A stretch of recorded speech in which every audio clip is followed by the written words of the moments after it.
Hello class, I hope that you all are good at home in this pandemic condition. We are taking virtual classes due to COVID-19 and your schools are closed for upcoming statement from government.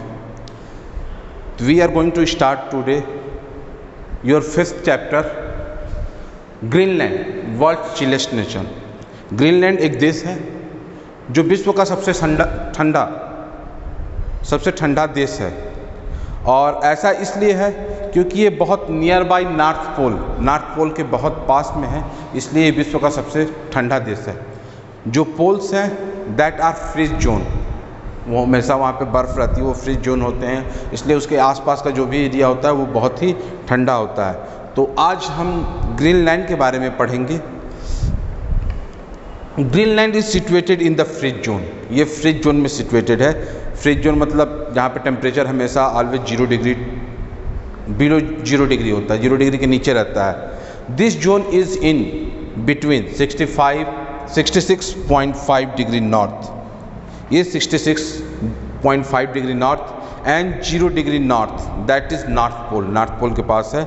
There are some other countries whose northern part lies in this zone, और विश्व के कुछ और भी देश हैं जिनके northern part इस हिस्से में पड़ते हैं।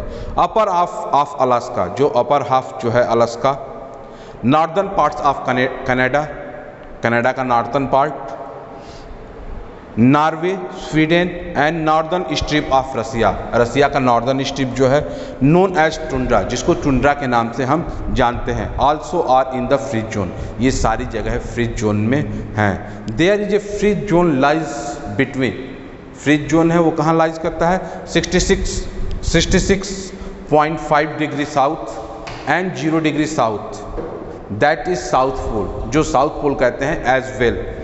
Only Antarctica in that freeze zone.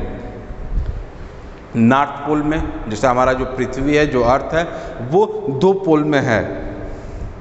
Earth shape like just like this orange, and there are 2 poles, one is north pole upper side and here south pole. It is divided in 2 equal parts by an imaginary line that is known as equator, and it is situated at 0 degree. ये 0 degree पे situated है, और ये एक imaginary line है, ऐसी कोई line पृथ्वी पे नहीं है, लेकिन हमने इमेजिन किया हुआ है केवल इसलिए कि हम कैसे किसी प्लेस को कैसे आइडेंटिफाई करेंगे, इसके लिए हमने कुछ लाइंस इमेजिनरी किया है। तो first one is equator that is situated at 0 degree, and other lines are latitudes and longitudes by which we can tell you that what is the exact location of that country here. So these are some. So in North Pole this is a free zone, and South Pole this is the free zone. Here there are many countries in North Pole. Which countries are situated? Greenland, upper half of the Alaska that is known as USA, Canada, Sweden, Russia. These are the places which are situated, but in South Pole there is only a continent is situated there that is known as by the name of Antarctica, जो Antarctica के नाम से जाना जाता है, वो भी freeze zone में है। Only Antarctica is in the free zone which has no permanent human habitation except for the scientists who visit it. यहाँ पे जो देश है, नॉर्थ पोल के फ्रीज जोन में जो देश है वहाँ पे लोग रहते हैं, आबादी रहती है, लेकिन जो साउथ पोल का जो फ्रीज जोन है जहाँ पे अंटार्कटिका है वहाँ पे ह्यूमन हैबिटेशन नहीं है, मानव नहीं रहता है, वहाँ पे केवल साइंटिस्ट जो जाते हैं विजिट करने के लिए, रिसर्च करने के लिए, वही केवल रहते हैं। Greenland provide us very interesting study, Greenland जो है हमें वेरी इंटरेस्टिंग स्टडी उपलब्ध कराता है of the adaptation of human being, adaptation human being का according to the geographical location and the climatic conditions. The sun rays are very slant on the region, जो सूर्य की किरणें होती है बहुत कम, नॉर्थ पोल और साउथ पोल पे बहुत कम पड़ती हैं और बहुत धीमी पड़ती हैं। विच हार्डली प्रोवाइड एनी वार्मथ, जो बहुत ही मुश्किल से कोई गर्मी वहाँ पे उपलब्ध करा पाती हैं। Summer are totally absent there, summer वहाँ पे होता ही नहीं है, केवल विंटर होता है। Winter not can be compared with any season as the temperature range, वहाँ पे विंटर को किसी भी आप मौसम से नहीं कंपेयर कर सकते, क्योंकि वहाँ पे जो टेम्परेचर होता है वो -23 degree Celsius to 10 degree Celsius होता है वहाँ पे temperature. You can imagine this temperature, इस टेम्परेचर्स को आप इमेजिन कर सकते हैं एज वाट फ्रीजेस, क्या क्या फ्रीज हो सकता है। 0 डिग्री पे वाटर एकदम बिल्कुल फ्रीज हो जाता है। The northern part of the country is covered with ice sheets, जो नॉर्दर्न पार्ट्स हैं इन देशों के, जो इसके आसपास नॉर्थ पोल के आसपास जो देश हैं, आइस शीट्स, वहाँ पे पूरे साल बर्फ़ की चादर रहती है all around the year. And ice sheets are as thick as 3 kilometre at some places, और जो आइस शीट्स होती हैं वो कुछ जगहों पे 3 किलोमीटर्स की मोटी परत होती है, 3 किलोमीटर की जो उनकी विड्थ होती है इस तरह from the ground. Suppose this is ground, तो कुछ जगहों पे ये 3 किलोमीटर तक इनकी विड्थ होती है आइस शीट्स की। The Jakobshavn glacier often moving 30 minute a day, 30 metre a day, जो जोकोन्सन ग्लेशियर है जो कभी कभी मूव करता है 30 मीटर तक एक दिन में, is among the world's fastest glacier, जो विश्व का सबसे तेज़ मूव करने वाला ग्लेशियर है। The ice free land area occupies the countries coastal areas and the consist largely of highlands, और इन देशों में जो नॉर्थ पोल के आसपास जो देश हैं जहाँ पे बर्फ़ नहीं है, तो वो जगह हैं जो समुद्र के किनारे हैं, और वो भी ऊंची जगह होती हैं, वो भी बहुत ऊंची है, इसलिए वहाँ पे बर्फ़ नहीं मिलता है। Mountain chains parallel to the islands east and west coasts, mountain chains हैं जो पैरेलल आइलैंड्स के पैरेलल में ईस्ट और वेस्ट दोनों कोस्ट पे चलते हैं। The country does not have day and night as we have in our country, जो ग्रीनलैंड है वहाँ पे दिन और रात नहीं होती है जैसा कि हमारे देश में होता है। The days may be as long as 18 weeks, और जो दिन होते हैं वो 18 weeks 18 into 7 just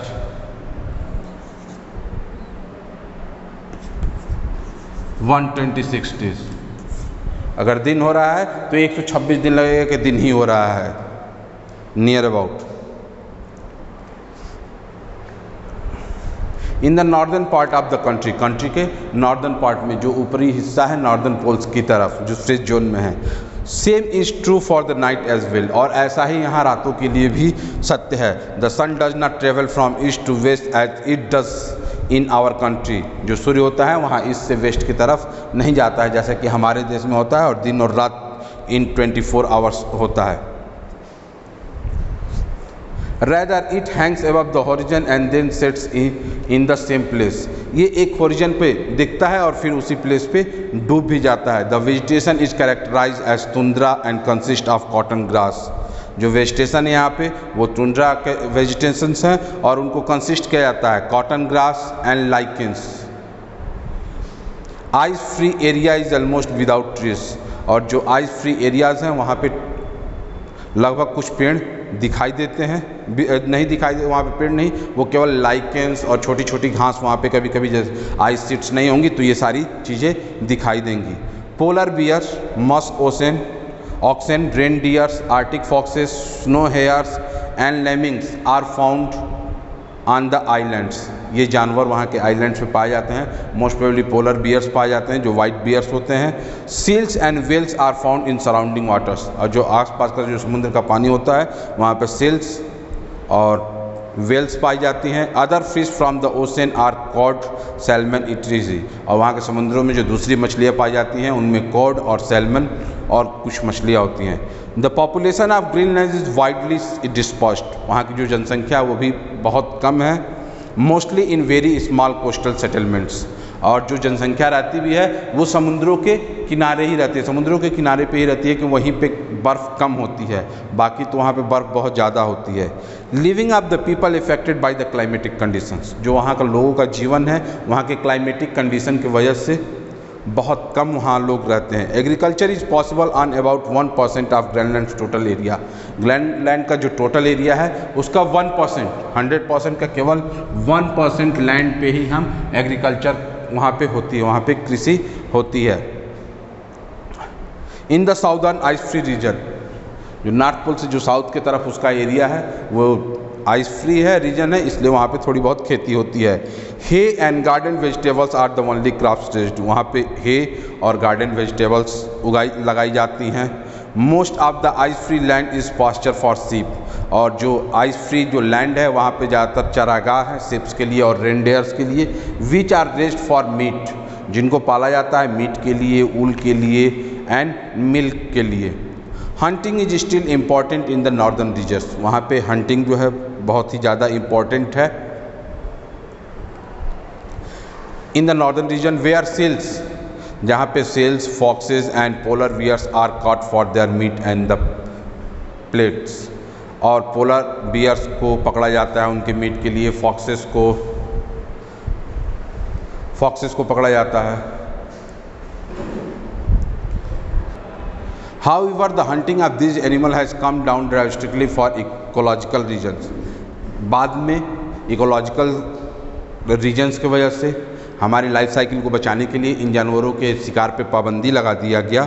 the economy is based on the fishing of chords, और वहाँ की जो इकोनॉमी है वो कॉड्स मछली के फिशिंग पे, prawns and other marine life, जो समुद्री जीव हैं उनके फिशिंग पे ही डिपेंड करता है। They are smoking and the canning, वो उनको स्मोक करते हैं और कैनिंग करके एक से दूसरे जगह भेजते रहते हैं। Zinc and lead are the principal ores mined, और वहाँ पे जो ओर्स हैं जो माइनिंग में निकलते हैं वो that are the most probably zinc and lead. That's all for the day, we will see you in next class. Thank you.